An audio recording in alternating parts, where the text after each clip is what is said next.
Salut à tous, j'espère que vous allez bien. Dans cette vidéo, nous allons parler d'un sujet qui semble être un sujet tabou, mais qui pour moi est d'une grande importance. Alors, si c'est pour votre première fois de tomber sur cette chaîne, je me nomme Samda Alexa. Dans cette vidéo, nous allons parler de fantômes. Ça fait quand même un peu peur. Pourquoi il n'y a plus de vrais fantômes en Afrique? Et quand je parle de vrais fantômes, en réalité, je ne parle pas de ce truc invisible-là dont on nous a fait cas depuis la nuit des temps et que certains ont la possibilité peut-être de le voir et d'autres non.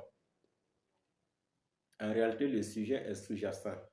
Je veux parler des ancêtres.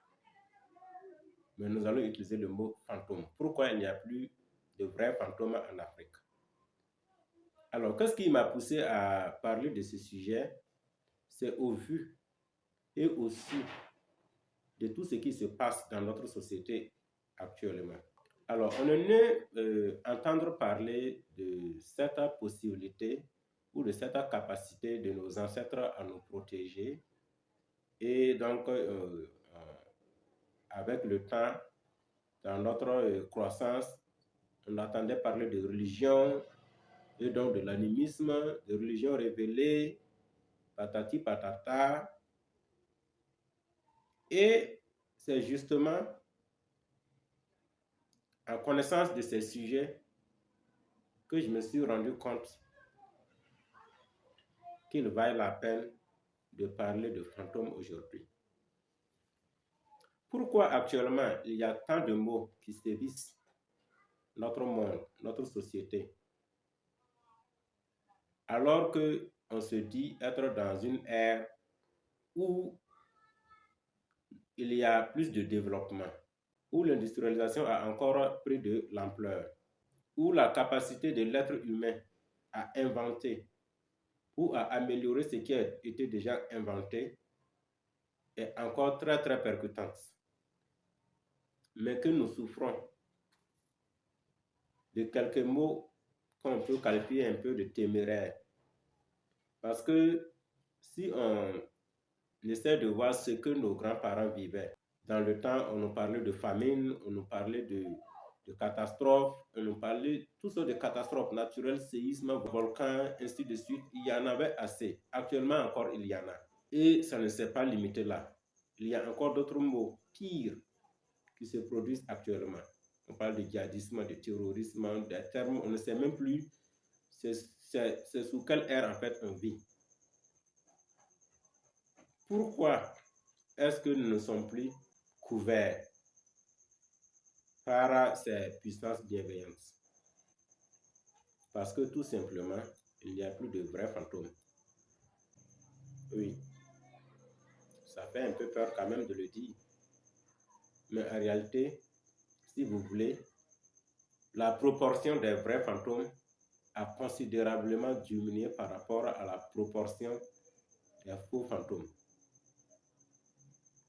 Parlant de fantômes ici, je vais tout simplement dire que les humains qui meurent là, et qui justement, après leur mort, devraient avoir cette capacité, ce potentiel, cette puissance à revenir nous protéger, tout cela est perdu, quasiment. Parce que tout simplement, nos comportements, les sources des morts, c'est-à-dire les raisons qui causent le décès, si vous voulez, je vais utiliser les termes les plus courants. Le décès de telle ou telle personne ne sont plus souvent de bonnes raisons. Et on le sait tous. Avant, on nous racontait des vieillards de 100 ans, 110 ans, 120 ans, 200 ans, 300 ans. Et oui, il en a existé. Je n'ai pas vu, mais j'ai quand même la certitude parce que j'ai découvert et parce que d'ailleurs mes géniteurs m'ont fait cas. Oui. Mais pourquoi, selon vous, pourquoi Est-ce que quelqu'un pouvait atteindre 100 ans, 200 ans? Actuellement, on a l'habitude en fait d'expliquer tous ces problèmes-là par la malnutrition et ainsi de suite. Mais en réalité, c'est plutôt lié à nos comportements. C'est vrai, je suis dedans parce qu'on est né trouver des comportements un peu plus ou moins malsains à notre petitesse qu'on a tous imité jusque-là. C'est comme s'il y a une sorte d'enracinement de ces problèmes-là en nous. C'est-à-dire que ces problèmes-là se sont inculqués en nous jusqu'à nos cellules. Mais il vaut quand même la peine de le dire. Imaginez actuellement ce qu'on constate. Les débauches, les fraudes, les corruptions, le non-respect en fait, le non-respect des mesures instaurées par les autorités ou bien même par le gouvernement. Quand je prends par exemple quelqu'un qui brûle le feu et il part peut-être cogner quelque chose ou bien cogner quelqu'un et qui meurt, vous pensez que l'âme de cette personne-là aura reçu la possibilité ou bien la capacité de revenir protéger le monde visible? Je ne pense pas. Si vous ne le savez pas, je vous le dis aujourd'hui. Certes, vous pouvez vous poser la question d'où viennent en fait ces informations que je révèle en fait dans cette vidéo. Mais si vous voulez, allez-y chercher, à savoir si c'est cherchable par n'importe comment. Allez-y, cherchez. Vous pensez que quelqu'un qui se donne à la corruption, qui fait des détournements des biens publics, qui passe le temps à commettre le mal et qui peut-être dans ça perd sa vie, vous pensez que ce type-là aura encore, j'allais dire, son fantôme capable de venir défendre en fait le visible de ce monde physique? Niet, ça n'y est pas. Ça semble être un peu banal ce que je dis parce que ce sont des choses qui n'ont pas l'habitude en fait de tomber dans les oreilles des gens. Ou bien que les gens en fait n'ont pas l'habitude franchement de faire cas. Mais si vous voulez, prenez ou ne prenez pas. Pour dire en clair que nos comportements justifient ce que nous serons dans l'invisible. Nos manières d'être, nos manières d'agir, nos manières de nous tenir pendant que nous sommes encore en vie dans cette société vitale vont déterminer ce que nous serons dans l'au-delà. C'est vrai, c'est une question un peu relative. Quand on parle de l'au-delà, de la vie après la mort, je ne suis pas en train de faire un débat ou je ne suis pas en train en fait, de prouver des choses. Non. Je ne suis pas en train de dire que telle ou telle chose existe. Je suis en train de dire simplement ce qui est. Sachez que votre comportement détermine ce que vous serez capable après votre vie sur Terre. Et donc, si on essaie de voir ensemble qu'actuellement, il y a plus de phototypisme que de gens quand même qui adoptent des comportements, j'allais dire, sincères, généreux, bienveillants, comment est-ce qu'on puisse être étonné de ce qui nous arrive actuellement? Il y a des mots sur cette terre qu'aucune technologie dans ce monde ne peut gérer, sauf le pouvoir de nos ancêtres. Mais actuellement, nos ancêtres, nos vrais ancêtres, les vrais fantômes si vous voulez, sont en train de crier fort au secours. Mais malheureusement, les secouristes sont si très peu. Parce qu'eux, ils sont bien morts. Ils se sont très bien comportés. Si bien que, quand ils sont partis, ils avaient vraiment ce pouvoir de revenir nous protéger. Sachez que la même manière que dans ce monde physique, quand on est, on évolue, on devient jeune, bien vivace, et qu'à un certain moment, on commence à perdre la force, on devient vieux, on n'arrive plus à faire certaines choses. Il en est de même dans cet autre monde. Si bien que les gens qui sont en train de mourir là, de partir dans l'autre monde invisible, qui devraient constituer aussi, parce que peu importe que tu sois vieux et tu meurs, en fait, tu deviens dans le monde invisible, même si quelqu'un de jeune et très bienveillant qui se comportait bien meurt, il est ancien que toi. Et donc, quand toi tu es vieux et tu meurs là, si tu pars en réalité, ton fantôme devrait être à mesure de le supporter parce que lui, il est en train d'être épuisé. Pas épuisé pour encore partir ailleurs, mais il est en train d'être épuisé. C'est un peu difficile à comprendre, mais réfléchissez-y un peu. Peut-être que vous comprendrez quand même un peu de façon prosaïque, terre à terre, mais au fond, il y a quelque chose. Donc, pour dire que ceux qui sont allés dans la nuit des temps se sont sacrifiés à nous protéger. Mais malheureusement, ceux qui partent actuellement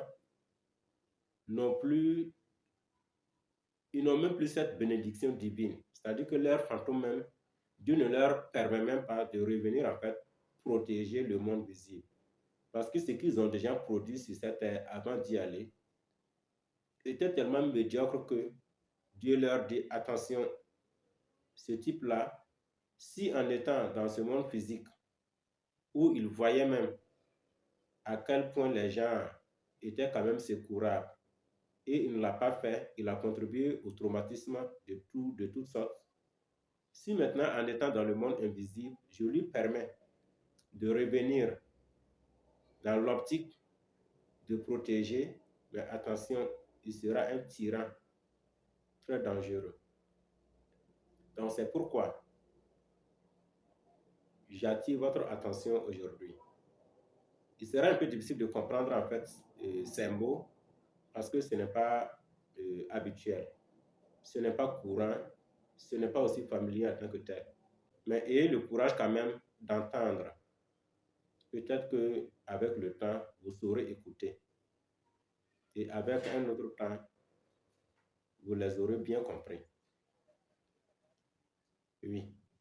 On parle de terrorisme, de banditisme, d'incivisme. Vous pensez que tout ça, tous ces problèmes-là, ce sont des problèmes qui peuvent être résolus sans un bon comportement? Pas possible. Peu importe les armes qu'on aura déployées pour essayer de contrecarrer tous ces maux, on peut bien rassembler toutes les personnes du monde entier et essayer peut-être par des tests scientifiques pour sélectionner tout ce qu'on juge de personnes qui portent atteinte à la dignité de la société et on essaie de les éliminer tous avec tout type d'armes qu'on peut imaginer. Mais tant que nos comportements ne changent pas, il va encore repousser ces mêmes types de personnes. Il en existera encore. Et malheureusement, ceux-là qu'on aura abattus, leurs fantômes, c'est-à-dire le fait qu'ils vont constituer d'ancêtres pour une autre génération, ne seront pas à mesure de revenir protéger ceux qui sont encore en vie sur cette terre. Oui. Je le répète, c'est un peu difficile à comprendre, mais ayez du sang-froid, tout ira bien. Donc, dans cette vidéo, c'est pour vous interpeller. Respect des mesures instaurées par l'autorité publique. L'autorité publique elle-même, respect de la coutume qu'ils sont venus trouver. Respect des garde-fous de la société, visibles et invisibles. Si malheureusement vous êtes une autorité qui est incapable en fait de discerner ce qui est visible de l'invisible afin de mieux respecter ces deux pour quand même espérer bénéficier du dharma de l'univers, là aussi sachez que vous avez encore un chemin à parcourir, c'est-à-dire que vous devrez encore vous former davantage spirituellement, mentalement, psychologiquement, afin de bénéficier en fait de ce sens de discernement. Parce que là, c'est un couteau à double tranchant. Si vous pensez que peut-être être à l'aise, avoir assez d'argent et faire ce qu'on veut, ça suffit, non. Vous pourrez beau avoir tout ce que vous voulez sur cette terre. Si vos comportements n'ont pas rimé avec ce que l'univers voudrait que vous soyez une fois que vous venez en fait dans le monde invisible, sachez que la souffrance qui vous attend est encore plus amère à vivre que les petites difficultés souvent qui arrivent en fait sur cette terre ou bien dans ce monde physique.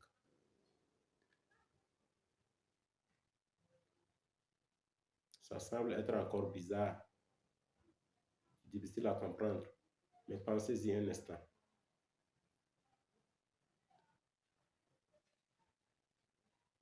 Enfants, jeunes, vieux, nous devrons tous remodeler nos comportements, de sorte que ça cadre avec, j'allais dire, notre destinée. Afin que l'univers sache que nous sommes le type de personnes qui, après notre départ sur cette terre, pourront bénéficier de cette capacité métaphysique, c'est-à-dire qui n'est pas compréhensible en fait par les habitants de ce monde physique, capable quand même de sauvegarder certaines valeurs dans ce monde physique. Rien ne se fait au hasard, s'il vous plaît. Tous les maux que nous vivons actuellement ont une source très profonde. Et le fait que nous avons du mal en fait à les abolir, à les gérer, ce n'est pas parce que nous ne sommes pas compétents en tant qu'être humain physique, mais c'est parce que de l'autre côté du monde, nous avons été délaissés. De l'autre côté du monde, il y en a qui n'ont plus cette possibilité aussi de venir dans ce monde physique pour nous sauver, en gardant toujours leur aspect invisible. Et donc, c'est un couteau à double tranchant. Mauvais comportement, les situations arrivent. Les situations malheureuses, malheureusement, arrivent. Mauvais comportement, après sa mort, on sera incapable de revenir sauver le physique.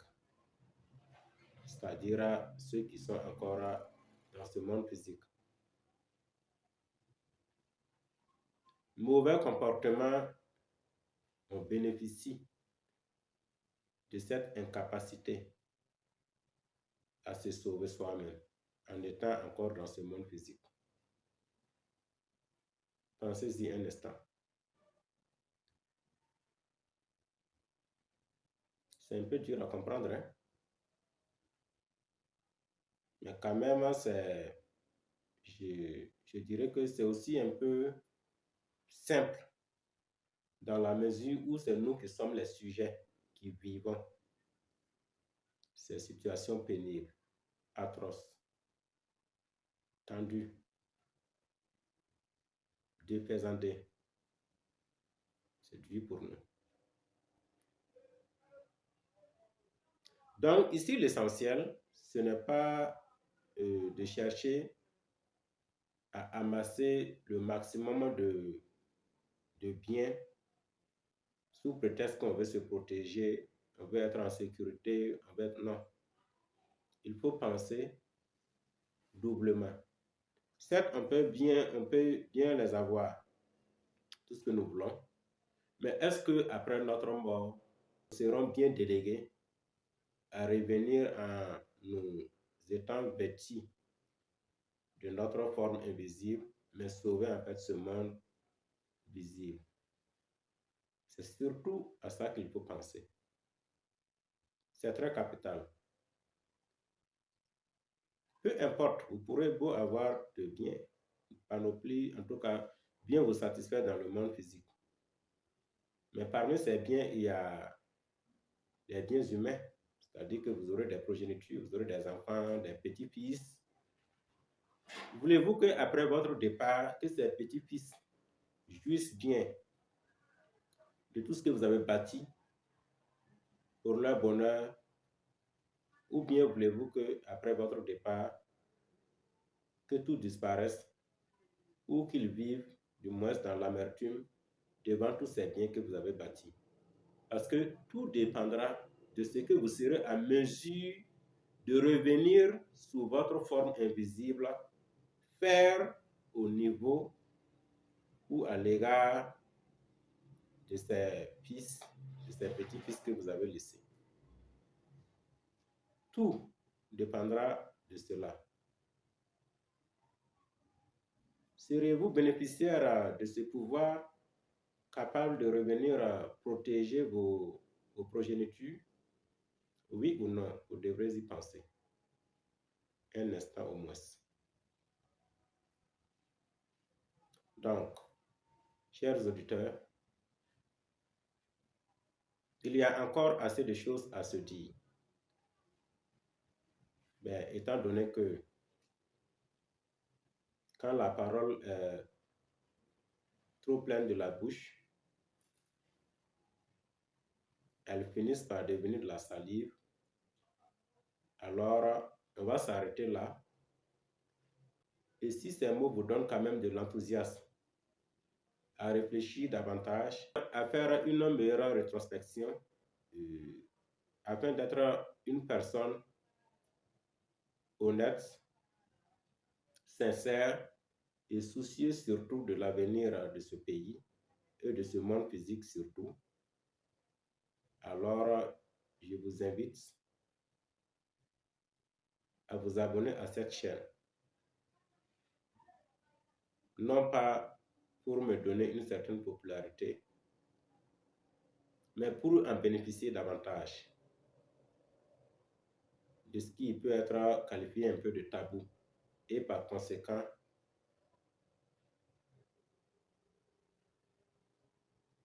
vêtu d'un certain voile difficile en fait à enlever.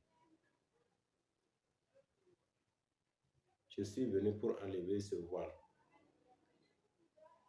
Et quand vous aurez découvert tout ce qui était sous ce voile, les accepter et surtout les mettre en pratique, je crois que